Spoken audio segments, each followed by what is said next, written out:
So, JP, when was the last time anything under 60% got you anything good? I don't know. You don't know? Other than baseball, is there any other sport that you can go under 50% or even be close to 50% and still be considered a professional? Close to 50% and still be considered a professional? Yeah. I mean, if you look at NBA, like their shooting percentage is like below 50%. We're not talking about Shaq's free throws. We're Okay. So it's really impressive that the PDGA World Champion on the FPO side didn't putt any better than what, 58% you said? That was the final round. Oh, that was the final round. Her first round, she actually did okay. I think it said she putted. She had her C1X was like 75. Okay. And then it was 73. So now let's be clear. When we say C1X, what distance is that? Inside 15. Inside 15 feet. Okay. I'm just making sure that we're on the same page. Yeah. It said 73% round one. Round two, 75%. Oh, okay. Okay. I stand corrected. Round three, 63%. Okay. But I think the final round four. Hold on a second.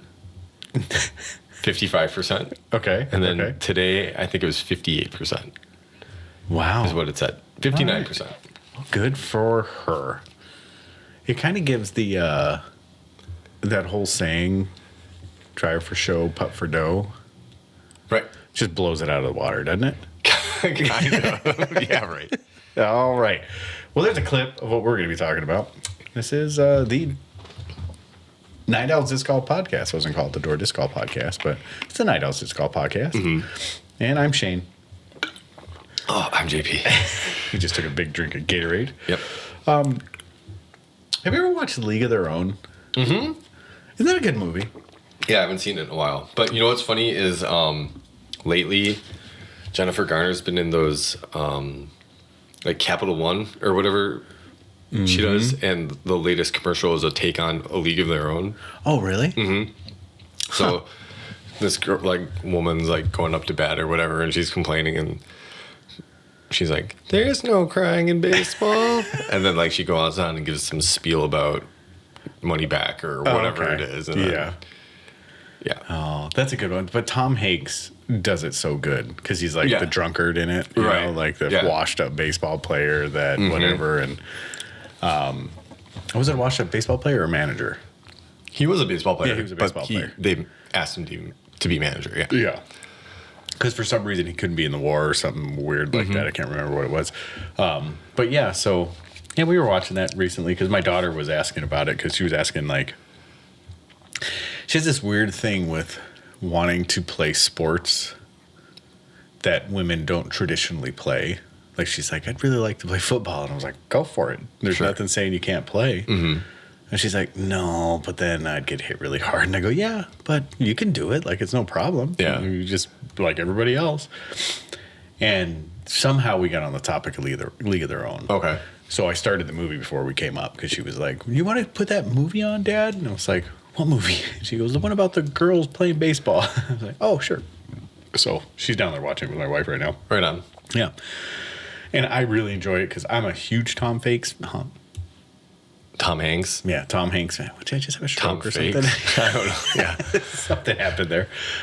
Huge Tom Hanks fan. And as far as an actor goes, and that movie's one of my favorite movies of his. And, well, they're all kind of my favorites. There's not really one that's bad. I mean, there's some bad ones, but that's one of the better ones. Yeah, so, but it's also kind of, when did that come out? 92? I was maybe 11. It's pretty old. I forgot when it came out. Yeah, I think it was sometime back in there, like the early 90s. I remember being like in junior high, if I remember rightly. Oh, sorry. Man, why am I yawning so much? Anyways, so, well, let's get to it. It's Worlds Week. Mm-hmm. And Worlds have come to an end. They have. And we have winners. There are winners. We also have losers. Yeah. How good did we do on our picks? Not too, like, we had MPO winner in, like, our top 3. We did. Yep. So Each. I think I had him coming in third, if I remember rightly. I think I did, too. Yeah. Oh. And then we had... I said Gannon was going to win. Yep. I had Macbeth winning. Mm-hmm. And who did I have in second? I don't remember. Gosh, I don't remember.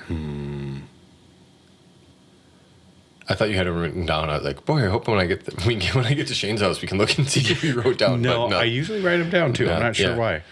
why. No, I didn't. I didn't write it down this time. But I know for... I think I said Calvin. Yeah, I think you did. Who did I pick? Did you say Ricky? I didn't say Ricky. No. Okay. No. I thought it was Paul. Maybe I said Ricky. I don't know. I don't remember. But I remember my first and my third choice. Yeah. I'm trying to look through the the list of people. But I do remember who I picked for FPO? FPO. And FPO was number 1. I had Hamas, didn't I? Holland Hanley. Yeah. Oh, yeah, you might have picked Adam. Yep. So I picked second Holland Hanley. First, both of us took Tatar. And then third, we both had Owen Scoggins. You had a different second than I did. I think I just said Owen. Maybe I said Owen second? Maybe our seconds were different then. Yeah, maybe our seconds were different. Okay. But yeah, I know I had those 3. And I said Missy Gannon. Oh, that's right. Yeah. Yep. I said Missy and Owen. Yep. Yeah. And I had Holland and Owen. And she started out so promising. Oh, so yeah. promising. So let's start with FPO. We'll talk about FPO. Okay. If you guys want to watch it live and you live under a rock, now's the time to put your fingers in your ears and go la la la la for about 30 minutes. Oh man, there's some people. I opened like social media today and like there's some comments on some things and like, man, you guys got to put a spoiler alert like on half the stuff. Like first thing I see is like the winner. I'm like, well, it's your own fault for going on social media. Like Right. you can stay off of it if you're like, Yeah. because they're like, oh, I'm trying to catch up on Jomez's coverage. I was like, well, great, but like, just don't go on social media if you don't Right. want to. I'm on you. still a firm believer. There's no spoilers in live sports. Like Yeah.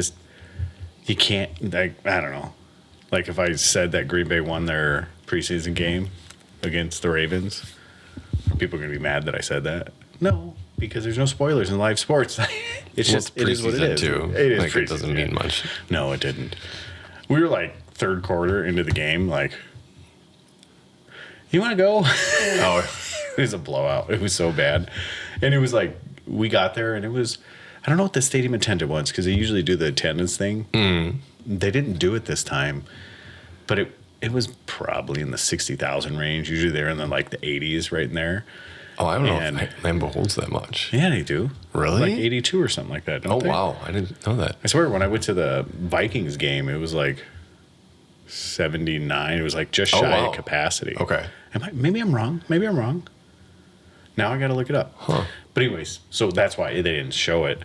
Okay, how many people does Lambeau Field hold?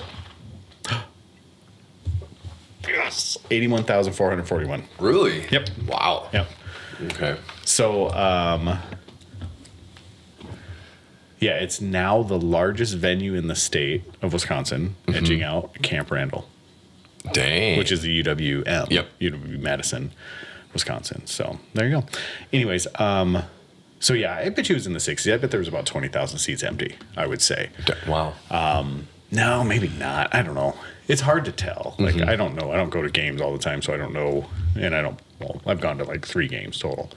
But at halftime, there was definitely less than 60,000 people there. Okay. It was funny because like the whistle blew for halftime, and it was just like a stream of people, like up the aisles. You could just watch them. And then when I came back for the third, when we came back for the third period or third quarter, we sat down, and it was just like, where'd everybody go? Like the stands were like clear around us. You know, it was like crazy. Yeah, but it was a fun game, but it was still just like, it was a blowout. So we were kind of got bored, and we were like, all right, you want to leave? Yeah. It was like nothing. So we left when it was like 30-7. I think that's what the game ended up at. Where was I going with that? I'm not sure. How did I get there? Oh boy. We were just talking about winners. Oh, spoiler alerts in live sports. Oh, spoiler alerts in live sports. How did I get there for? I don't know. Oh my goodness. Because we were talking about, you said something about preseason game. Like if I said such and such. Oh, that's what it was. Yeah. Anyways, that was a fun. Wow, that was a fun that game. was really a suspension of like disbelief. Or like, am I? It's like, took me to a whole other place. Oh my goodness. Okay. All right. Well, Anyway. back to disc golf. So, anyways, yeah. So let's talk FPL then. Yeah. So you sent me a text going after the first round, going, "Wow, Holland Hanley did pretty well today." Yeah. And I was like, "Yeah, she did." And then second and third round, I kept watching, and she was holding a pretty good lead. She was. Ever so slightly being caught up to. Yep. But I think going into the fourth round, she still had like a 6-stroke lead. It wasn't Right? bad. Yeah. I want to say I gotta look it up because it has to be a record of the leader going into the final round of Worlds and blowing it. Well, no, because she was tied with Evelina in the third round at 17 down after the third round. Was it? Did I miss that? Yeah. Okay, I missed that. And then she had a 1-stroke lead in the final, Okay. going into the final round. But Okay. she had a good. Her first round, she was up by 3, Yep, you're right. then up by 3 again. Second round, and then it just gradually shrank and shrank. But Yeah, she went up by 3, still up by 3, and then tied, and then up by 1. Mm-hmm. And then the finals, she pooped the bed. Yeah. Yeah. But I mean, there was one point in the first round she was 11 down, but she had to be up by like at least 6 strokes, and I think somebody like they finally like Kat Kat finished before Holland is what Because she was on chase. okay and then because Holland was Holland No, Kat was on lead card final round. yeah. Oh no, I was talking first round, but it was like Oh. it was Holland, Kristen, Paige, and I forgot, was it Missy? Was that the feature card? I forgot who. I don't remember. Yeah. Anyway. But yeah, I was just watching or not the final round, but like just watching the Jomez coverage, and it's like, okay, yeah, like you said, like Holland's like just kind of holding on, and just like you like texted me this morning. You're like, I forgot what you had sent me, but I looked at because I was at a baseball game, and I was like, okay, and I just looked down, and I was like, oh wow, and check the score, and then see what happened. I was like, oh, that couldn't have happened at a worse time. Yep. So I put what a choke job by Holland Hanley. Yeah. And this is no offense. I mean, Holland, you can take offense, but like, it sucks. I was rooting for you the whole time, and when I pulled up the scores today, after we kind of got through our rush at the restaurant, I went and sat down and started doing some billing, and I'm like, oh, Worlds. And I was like, oh. Yeah. And that's when I text you. Well, it was like 2:30. I just couldn't believe it. Like, I was just so poised for her to win. Like, we've been talking her up, and then she basically was right there within striking distance, and she just absolutely fell apart on the 12th hole. She still had it in her hand through 12. Yeah. Not through 12, through 11 in the final round, and just imploded. Something happened. So on 12, she takes a bogey, then another bogey, then a triple bogey. I'll tell you what, then that a double bogey. Hole 14 at Ivy sucks. Yes. It sucks. Same thing with hole 10. Hole 10 kind of sucks because like it's just tight OB and then it tapers to the end. Like there's too much OB there. I swear to God, it's bad. It's a hard hole. I watched Barella and Macbeth do their Luna Challenge. Yeah, right. And it's hard. It is. It's a hard I course. watched that. I watched Skins. I watched the practice round with Germ, Sexton, and Joey Buckets. Yeah. See, the little bit that I heard of it, it didn't get met with good reception with the amount of OB. But it tested the players. Oh yeah, that's for sure. FPO for sure. Yes, it did. Oh man. So yeah, so she was doing pretty well. She was basically running even through 10, 11, and then 12. And then she basically bogeys out, and then birdies 18. Yeah. So, and that sucks. But she got a triple and a double bogey in there, and that really hurt her. So, well, it is what it is. I mean, she ran a 950 event rating with her last round being rated at 918. So that's that's pretty good. So, well, let's go up and celebrate Evelina Salonen takes it. Good for her. She's a great player. She's a great player. She's a great thrower of the disc. Yeah. But it's surprising. I mean, maybe it came together just well enough for her putting, but it still seemed like she was just so shaky on things. Yeah. Like, especially being 50-some%, 2 rounds of Circle 1 and Circle 1X, and so. And you're looking at C2, she was 0%. She didn't even have one. 50% was Circle and regulation. Scrambles, she was 2 for 7. Fairways, 14 out of 22. Like the averages just don't. Like, it's incredible. But good for her, man. Like, good for her. So another European, 3 years in a row. 3 years in a row. 3 years in a row, European takes MPO down. FPO. Yeah, FPO down. And it's just incredible. So it's crazy because, like, obviously they're playing well. Mm-hmm. And then when it comes to President's Cup, yeah, like, yeah, and like you look at it, it's like, whoa. Yeah. But that's all about team makeup too. Oh, exactly. But, yeah. It's about matchups. Right. But you look at it, I mean, the top 8, let's just go the top 10. Finish wise. Yeah, right. So we have the 2 tied for 10. There's 4 Europeans. 5 where? 1, 2, 3. Henna Blumroos. Oh, I'm sorry. Yeah. Heidi. Yep. And then Tatar and Tatar and Evelyn. Yeah. I was looking at Silva because she was right outside, but she was right outside the top 10. Because I was like, oh yeah. Yeah. That's crazy. Yeah. So but I heard someone say, mention it, that this is a style of like European wooded golf that suits Evelina really well. Like, she's used to playing it. So, yeah, I guess that's. Yeah. But let's not throw shade a little bit here on some of the players here, like Kat Mertsch coming in clutch. Yeah.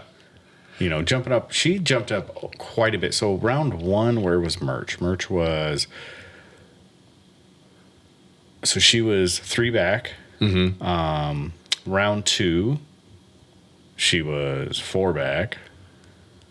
Round 3, she was 7 back. Yep. Round 4, she was 5 back. And then she finished 2 back off the lead. So round 3 specifically, I watched last night. And so holes 5, 6, 7, I forgot what hole it was. Like, she's double bogey, triple. She's got like a Rovic or like whatever the quad card is. Yep. Takes her discs and just slams them in the bat. Really? Oh, she was fired up. Like, I thought she was gonna have a complete meltdown, and that would just like sabotage the tournament for her. Yep. But kind of like did the opposite. Yeah, and pumped her up and give her some drive. Yep, exactly. Good for her. And you don't see that type of emotion ever, really. The only time you've like any like crazy emotion was like when she won Jonesboro. Do you remember that? Like, oh, that's right. Yeah. There was a big like the yell and like all that coming out of her. Yeah, but that was when she won it. It was more of like a celebration. You know. Mm-hmm. And you don't see that ever. I mean, she like talks to bugs and stuff like that's that's her out. Like, good for her. But like she's one of those good personalities that you like to see. It's like Sayananda, you know, she's up there as well. But she's just one of those like fun, goofy, energetic personalities, you know. So now that we're looking at FPO, how do you like the new favorites on the PDGA Live app? Did you notice that? I saw somebody else mention that, but I didn't even like realize that. So all you got to do is go to... you press on the little 3 dots. Or you can go over and just press the star. Oh, yeah. And it'll lock her up there. Oh, that's like cool. That. Yep. I do like that. So it was really neat. And you do that, and every time you come back now, you'll just be sliding through, and you can watch them go. She'll always be stuck at the top. So that's awesome. Yeah, it's pretty neat. So that's a great update. So it is. Next time, we'll have to do that with the people that we chose, so we can watch them. Yes, absolutely. Wow, isn't that smart? That is yes. Man, I should get paid for this. Really smart. You should get paid for this. Yeah. All right. Well, let's talk about MPO. So congratulations to all of them, and then especially Evelina, great job. And Kristen made a comeback too. She did. What was 16th or 17th after the first round, and then 21st, I think. Actually, she only really was it that bad? Yeah, she was tied for 21st, and she did not have a good on feature card. First round was dicey to say the least. It was like bad throw off the tee first hole, and then just like, all right, if that's how it's gonna go. But what do you give that to? Is it like marriage? Yeah, like not just marriage, but the wedding. Yeah, and like all the accoutrement that goes on with it, the celebration, the lack of sleep, the travel, I don't know. Yeah, I don't know. I would say so. And congratulations. Again, benefit of the doubt. Yeah. Kind of bums me out because I think it would have been really cool to see them, or to see her do really well, but guess not. So let's look at Blumroos birdie percentage compared to Holland Hanley. So birdie percentage for... Are you talking about Evelina? Sorry, yeah. Birdie percentage, and this is just round one, 33% to 50%. Par is 56 to 40. So 56 parring to Holland's 44. Okay. Evelina has 11%, and Holland was at 6%. And then I guess really the only other ones, parts, let's go C1 and Reg. All right, 39% to 50% Holland Hanley. 61% for C2 and Reg. And then C1X putting. Evelina was 73, and Holland Hanley was 100%. And C2 putting was 0%, 0 for 5 and then Holland Hanley was 25%. Okay. Average putt for Holland Hanley was 16.7 feet. And these are putts made when they say average putt. And then Evelina's was 10.7 feet made. And then the total putt distance was 193 feet compared to Holland Hanley's 300 feet. Wow. Yeah. Longest throw-in was 35 for Holland and 19 for... These are great stats, by the way. And 19 for Evelina. Yeah. So the big one... Throw Evelina The big thing I'm looking at, though, for this final round, OB rate. Yeah. Evelina's just under the 39%. Holland, 66.7%. That means 2/3 of her throws. OB. Yeah. That's crazy. Cat merch, 50%. Mm-hmm. Even Kristen's low, 22%. Yep. Like, so she was killing it, making up ground. But I just like, yeah, I don't know. Yep. That's good. Missy, 16.7. So that's pretty low. Man. Yeah. Yeah, that's crazy. And there was at one point where it was almost, it was about a 50-50 chance that Holland was going to take it too. But man, it's incredible to see that. Like you said, she only had to go shoot 2 over and shoot 2 over. 1. Yep. Yeah. Exactly.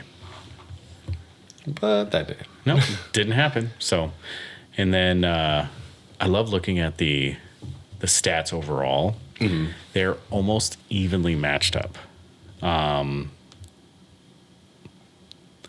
So you have 40% for Holland Hanley on pars, whereas Evelina basically at 50%. Bogeys is where you lose it, 23% for Holland Hanley out of the 90.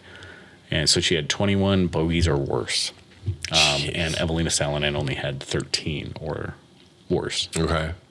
And then, let's see, fairway hit, Evelina did a lot better with fairway hits, 87 out of 110 fairways.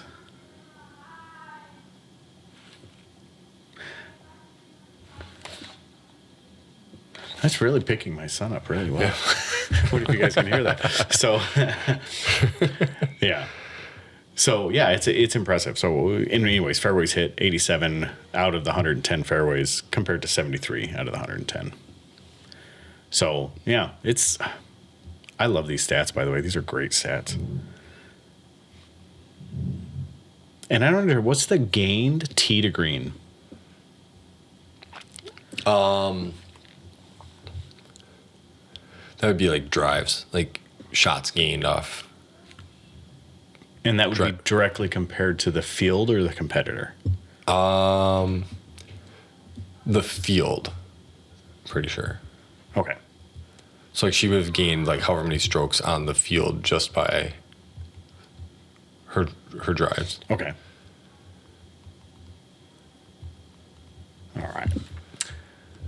All right. So we want to move on to MPO? Yes. All right. Yes. So let's do MPO. So great job. And Isaac Robinson. And we have 2 Robinsons up there. Ezra Robinson, Isaac Robinson. Mm-hmm. Of no relation.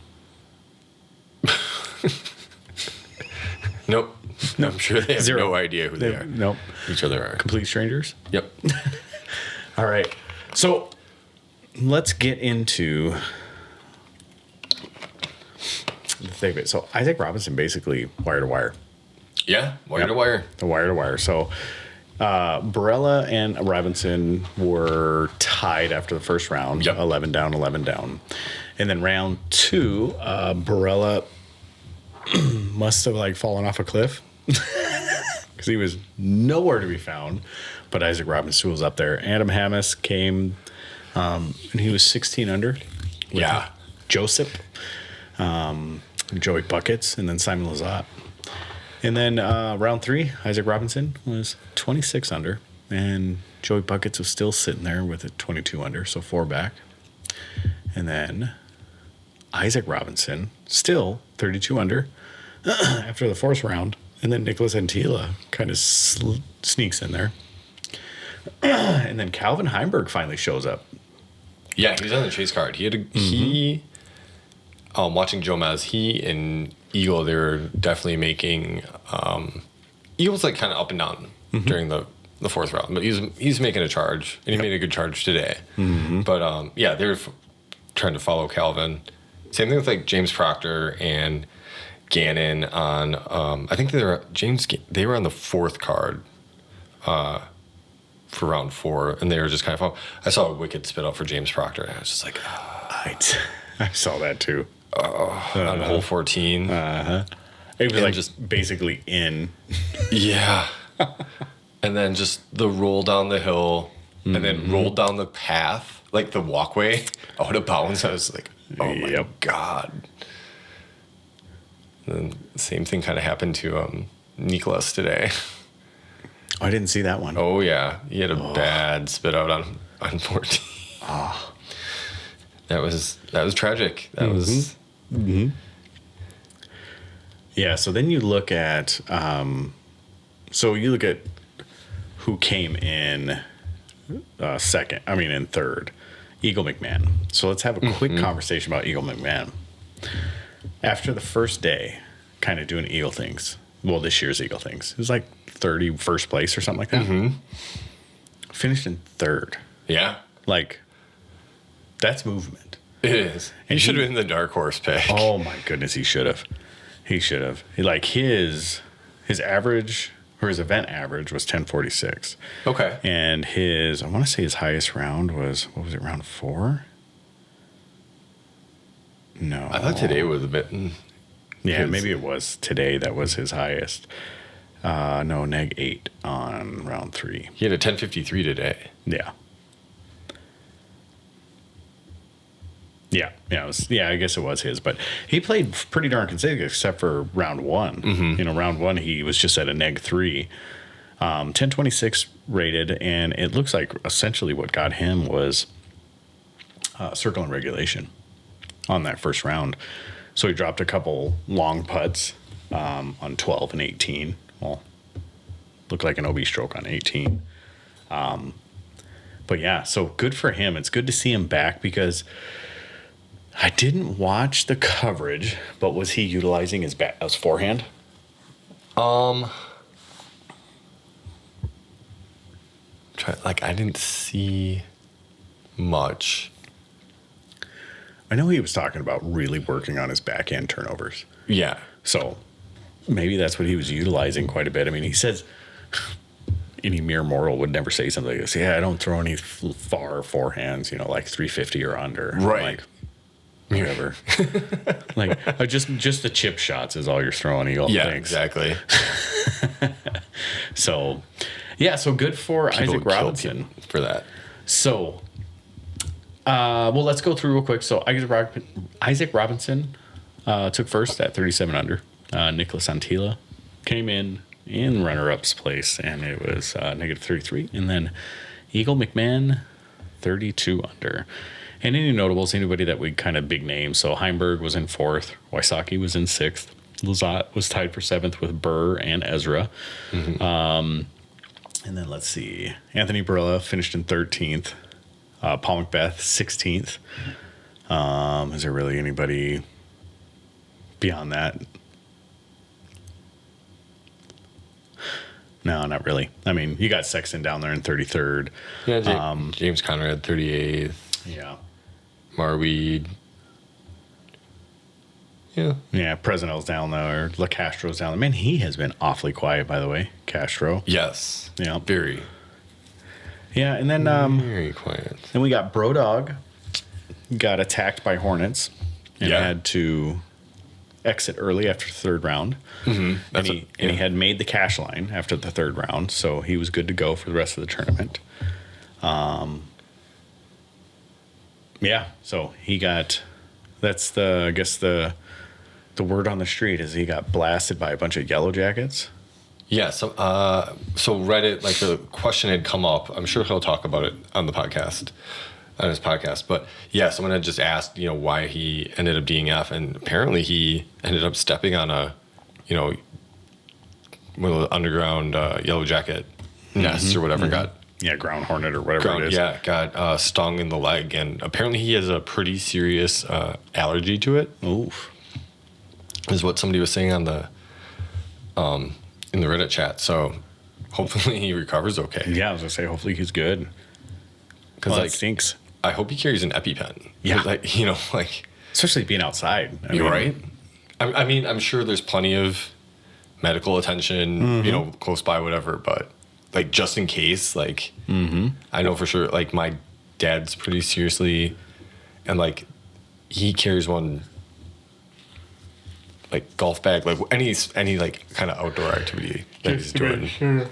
Well, that makes sense. I mean, if I had that type of allergy, I'd do the same thing. Yeah. Fortunately, and knock on wood, I don't have any, but man, I have empathy for people that do, because that's I'm sure you might get used to it, But that's like a pretty dangerous, like, that's crazy. Oh, yeah. That something like that, like a little sting, non-circumstantial, just all of a sudden you get stung by something and you could die. Yeah. Like, I mean, that's Macaulay nuts. Culkin died.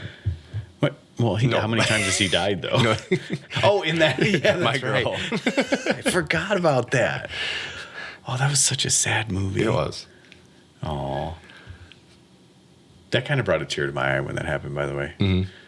Because she was devastated. Oh, yeah. She was devastated. That happened pretty quick in the movie, too, didn't it? It was about halfway through. I don't remember when it happened. Yeah. That's a good one. That might be his second. No. Nah, it might be one of his best roles. One of his best roles. Yeah. So, but every time I think of him, I always have to think of Leonardo DiCaprio. Don't ask me why. I just compare them two for some reason. Okay. And I still think What's Eating Gilbert Grape, by far the best role that Leonardo DiCaprio's ever played. Oh, wow. Okay. Yeah. Especially when he's up in the tree. Yeah. Because he doesn't want to come down from the tree. No. For those of you who don't know, he plays a mentally handicapped individual in What's Eating Gilbert Grape. And he does it so well. Like, it's so good. I hate to say it, but it's really good. Have you ever seen What's Eating Gilbert Grape? Yeah, pretty long time ago. Johnny Depp's in it as well. He's Gilbert Grape. And then I forgot who the female lead is. I don't know. It's a lot of her, though. Yeah. Or are you talking the girl that he's in love with? Yeah. Okay. Yeah, yeah. Okay. Yeah. I thought you were talking about the mom. No. Okay. Yeah, another girl. Yeah. So it's pretty, like, Gilbert Grape is a guy that just has it coming from, like, so he has an autistic brother. He has a, like, morbidly obese mom. And the whole town kind of knows of her. Yeah. And they end up having to, like, cut her out of the house because of medical issues. And then he's, like, embarrassed of his life, so he doesn't want to tell this girl. It's, like, it's a pretty good movie. Yeah, It's a pretty good decent. movie. It's, like, mid-90s. Yeah. Mid-90s, Yeah. I think. Mid to early 90s. Yeah, it's pretty good. It's pretty good. All right. So anything else other than congratulations, Isaac Robinson for number 2? Yeah, 2 in a row, back to back. So how much is Prodigy going to sell his contract for? I don't They know. can call Innova and be like, we can't afford this kid anymore. How much?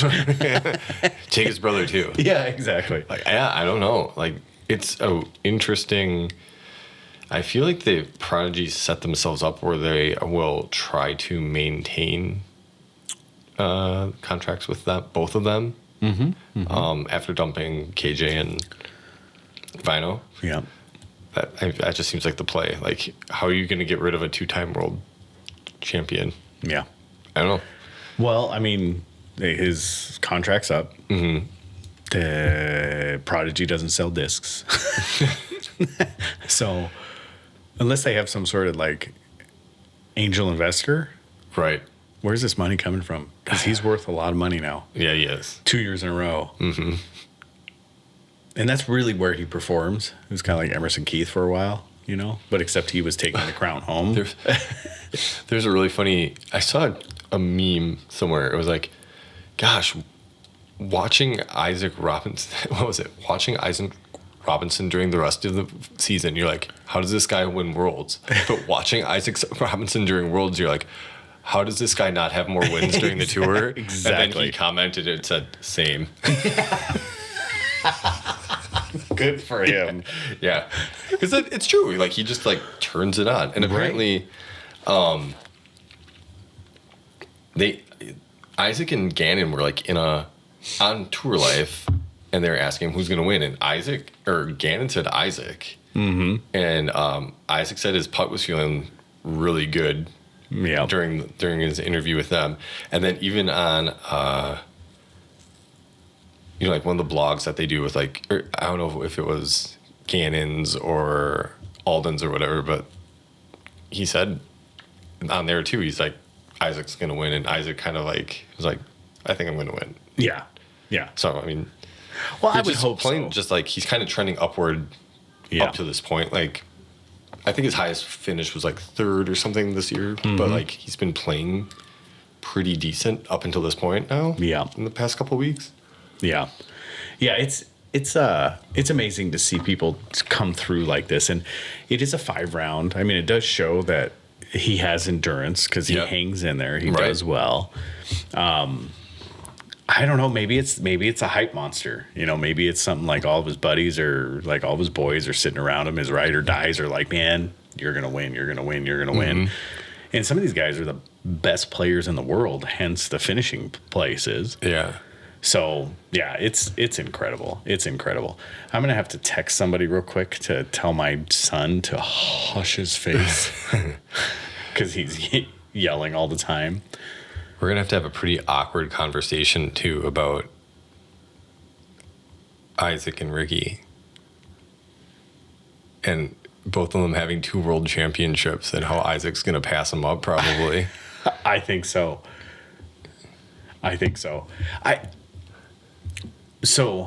mean, Isaac's definitely... I only say that, too, because Isaac's got age on his side. So, right. You know...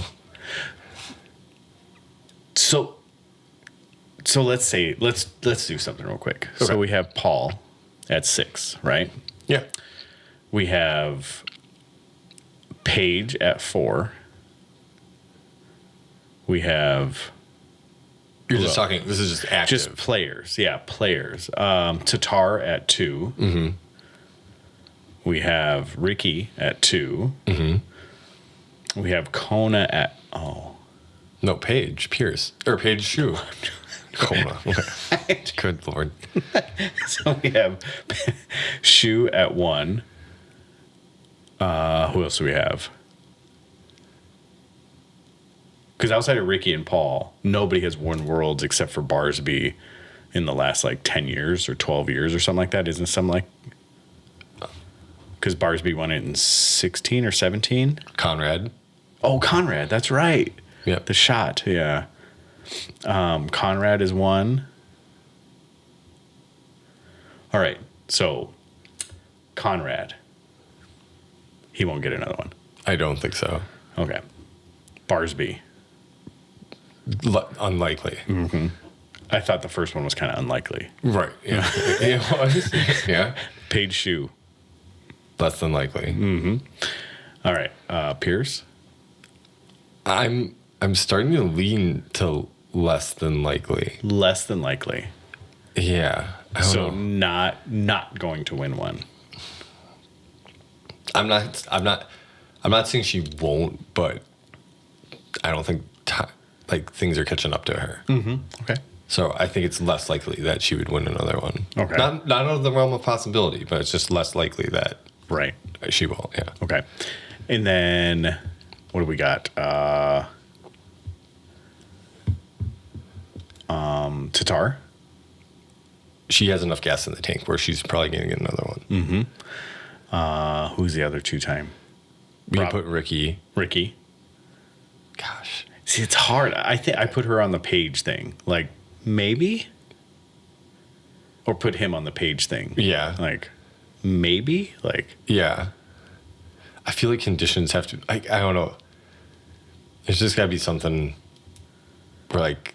Something magical has to happen. Kind of, okay. Yeah. Okay. Or we put him in Texas. We put the next Worlds in Texas. Right? Yeah. Okay. So then we'll say no on Ricky. And then Paul. You can never take anything away from McBeast. Like, he's the GOAT. I don't care what anybody says. But is he done? Is he at Climo era, or is he still got one in the tank? Still, where did he finish? 6th? Is that what we said? 12th. 12th. Okay. I think he was 12th. And we kind of we were kind of talking. Had that conversation last week too. We're like, okay, what would be considered like 16th? Good. Oh God. Okay. Yeah. So we said that anything else in the top 10 would be considered like kind of acceptable. Mm-hmm. Yeah. He was outside. He was 16th. Yeah. That's hard. But he started out 6th, and then he went to the 8th, and then, he just slowly went back. Yeah. And Paul's one of the guys that, like, I'm going to throw every shot I can to get back into this. So his last round was only 4 under. That is an old picture of Paul. So, but the thing with Paul's putt has been garbage. Like, well, for Paul's putt has been garbage. Like, it's just as good as the other, 75 people that made it to the cut. But his putt just hasn't been awesome. Like, he hit 0 C2 putts. It's crazy. 0 C2 putts for Paul Macbeth. Right. Like, guy was good from 60. Everywhere. It was like a C1X for him. So I'll put him as the getting to be washed up. Maybe not. Yeah. Yeah. I think he had a really good chance at this course, considering it's his course. Should have. Yeah. So now with that, then we have Isaac Robinson, who has a 2-time. And I say, of course, he's going to get another one. Mm-hmm. So between Tatar and Robinson, who gets the next one? Well, it's going to be in Europe. Mm-hmm. I think Kristen's got a pretty good chance in Europe. That's true, too. And Robinson didn't do very well. No, he didn't even go, did he? No, he was in Europe. I think he was. Yeah. I mean, 3 in a row, it's going to be hard. Mm-hmm. It's going to be really hard. Yeah. Because last year was where? Was at Kevin Jones' home course. Smuggler's Notch. No. Where was last year? It was Smuggler's Notch, wasn't it? Yeah, it could have been. Yeah, I swear it was. Yeah, I think it was. And then this year, it was Smugs, because that's Paige Shue. Everybody's like, Paige Shue's going to win because, You're right. Yep. Okay, because that's where Paige won hers. Yes. Was at Smugs. So that's a fairly... Man, they're similar courses. I mean, I think New London... No, they're not. Not at all. I'm trying to think so if this is closest to European disc golf, I mean, he's got a chance next year. I guess. Like, it's all about getting over there early enough to get it climatized and adjusted. And so, I think so. I think he will definitely surpass Ricky, and I think he will be in the realm of the 3 to 5. Yeah. I think so. Hope so. That'd be great. Mm-hmm. Go 2-time, 3-time, 4-time. So he may be our next Paul Macbeth. He may be another Ken Climo. That'd be wild, because he doesn't have that many PDGA Tour wins, but you're just sitting there racking up Worlds wins and not being that'd be just funny, you know? Like, you're one of the greatest ever at just winning Worlds. Yeah, exactly. Showing up and then never showing up until the next Worlds. Yeah. This is everything I play for. Play for anyway. He goes, that's all I'm doing, just prepping for Worlds. Yep. I bet you that's a joke on the tour, too. That's funny. So, all right. So, 7 holes. So that will be the last time you see New London Tech. In this layout. As it has been played. So, rumor has it, now I read the press release that was let out by, I don't remember who I read it on, but essentially what it says is there was a grant that was given to the New London for development, to develop the land. Because it was originally built in a business park, from what I heard. Yeah. And if you look around, you can kind of tell there's some larger warehouses and things that are already existing. Yeah. There's going to be a development that'll go on, and it's going to take basically where 7 holes are currently, and kind of wipe them out. For a parking lot. Yeah, for parking lot and building, yeah. So, and they're basically increasing infrastructure and commerce in that area. That's what the whole grant is for, to bring business in. And I think it seems like a lot of manufacturing and warehousing businesses. So they're going to lose those. From what I understand, there's plenty of room to put those seven more holes somewhere else on the land.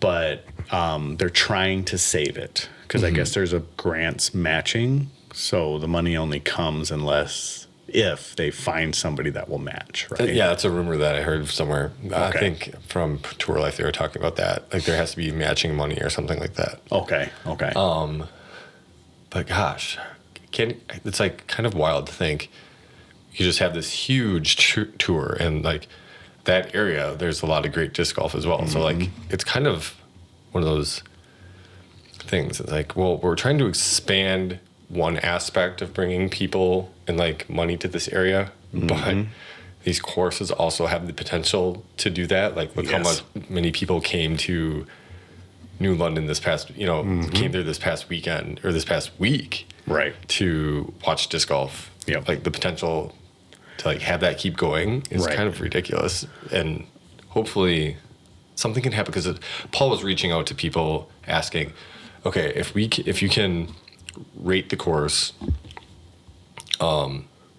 present, so they have like some kind of like presentation to the city board where it's like, look, this is how good the course is. It's considered one of the top in the world. It'd be great if we could keep it the way it is. Yep. I mean, not saying that like if the course were to change and they moved the holes and do anything else, it couldn't still be one of the top rated courses. But at this point, it'd be nice to see it not change. Right, exactly. Yep. But I always wondered why there were manholes in the middle of the park, like in the middle of fairways. Yeah. Did you ever notice that? Oh, yeah. On like So it's one or two holes, I've seen that. It's all starting to kind of make sense. Like, okay, that makes sense, because this was probably in some sort of TIF or TID district, like an incremental fund district or something like that. And what happened is they probably developed it ahead of developers coming in. So they put the infrastructure, the piping, whatever they needed, electric, plumbing, whatever the city controls. And then they let it sit for a while, trying to entice people to come in, and it never happened. And what I'm assuming is, and this is all assumption, I'm just like, through my experience, expecting that probably that TIF or TID ran out. They didn't have any developers come in, because then all those taxes are being paid out and they can't give them breaks like developers give them breaks. So someone in the office said, hey, we can get this grant to help develop this and give these builders, breaks. And so that's what it sounds like is happening. And out of Paul Macbeth's, it's a done deal. It's just, this is our last stitch effort to try to save it. Yeah. And so that stinks. You get One Worlds out there. And it seems like that course was met with some pretty good reviews. People liked it. Yeah. Ivy Hills, not so much, I think because of the artificial OB. Yeah.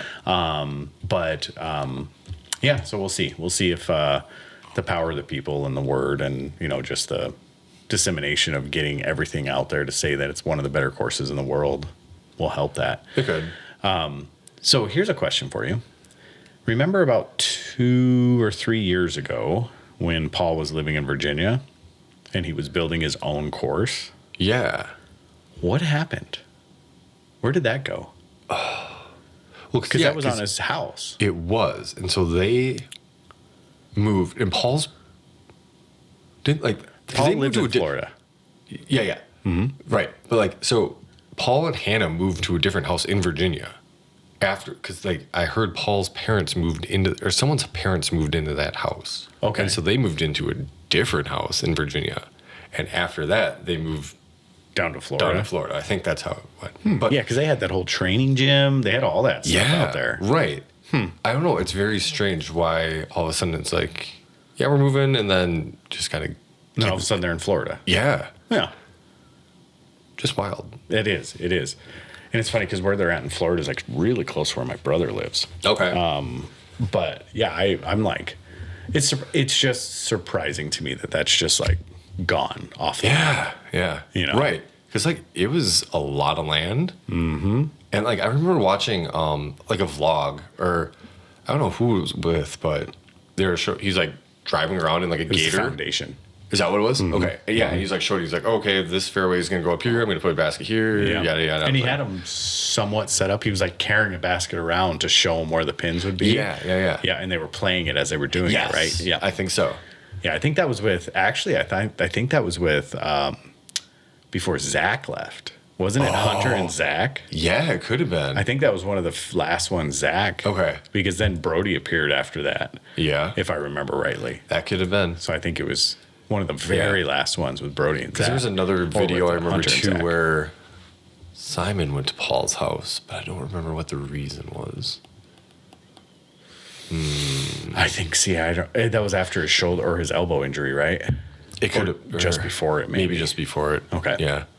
Yeah. Because I hear Simon too. Simon, like years ago, was talking about moving, and he just brought up that he was moving, but now he has enough, still in Massachusetts, but he has enough land now to build like a course around his house. Oh, neat. Yeah. Because I know that they bought a house. They had that one with the pool table and the living room and all that. He did all the blogs in. Right.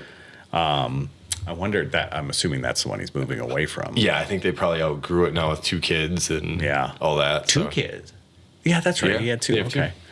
Wow, good for him. Good for him. And why not? You know, like he deserves it, man. He's like one of the best personalities in disc golf. Yeah. Like he's earned what he has. And he and Casey just opened up they have a new course that they both like co-designed in I didn't know that. Massachusetts. Yeah. Shoot, it's like, I think he said. Oh, is that the one he went out and played? My first course I designed or something like that? Or And it's like half an hour or 40 minutes south of Maple Hill, I think. Oh, I didn't know that was Casey was involved in that. Mile something or other. Okay. Mile 47, 57, something like that. Okay. Yeah, they just had the grand opening right before Worlds last weekend. Oh, very neat. Yeah. That's cool. I didn't know Casey was involved in that. Mm-hmm. I'd seen him there, and I thought Avery had even looked at that property. And Simon brought Avery to play it at one point. And so they just did like a front 9 because it wasn't like T-pads were like officially, all of them weren't completed. I think there was some other stuff that had to be finished before like the grand opening, but he brought him up there, to play. And then they shot the front 9, and I think he went back later and did another video with back 9 video. Okay. Yeah. Very neat. Very cool. All right. Well, I don't know if I have much else to say. I don't have any more notes. Yeah. I think that's it. For now. Yeah. So what happened in your life this week? Oh, man. Soccer? Yeah. Yep. Soccer. And then my a cousin who I hadn't seen in like close to 10 years came to visit this week. Really? Yeah. Just randomly like, hey, I'm going to be up there and... No, planned. Okay. My aunt was coming to visit my parents, and then they're like, well, we're going to make this a big family trip. So my aunt came from Minnesota. They came from almost West Virginia, somewhere close to like West Virginia. Just outside this town called Steubenville, I think is what it's called. Okay. Yeah, so it's kind of like, and then they have twin daughters, and a son. They're all under the age of 3. Oh, my goodness. Yeah.